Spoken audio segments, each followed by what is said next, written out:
Hi friends, all cinema update சேனலுக்கு உங்களை வரவேற்கிறேன். இப்போ எதை பற்றி பார்க்க போகிறோன்னா, நேற்று தேட்டருக்குள்ள ரிலீஸ் ஆன அரண்மனை 4 படம் எப்படி இருக்குன்னு இப்போ நம்ம பார்க்கலாம்.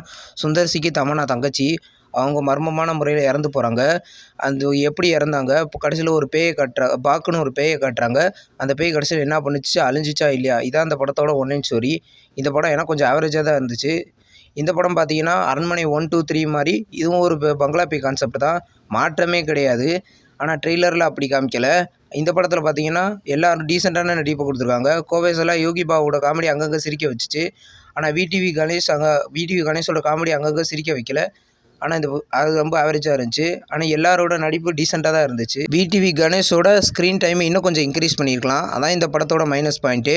இந்த படத்தை பார்த்தீங்கன்னா இது ஒரு ஒன் டைம் வாட்சபிள் மூவி தான். விருப்பம் இருந்தால் தேட்டரில் போய் பாருங்கள்.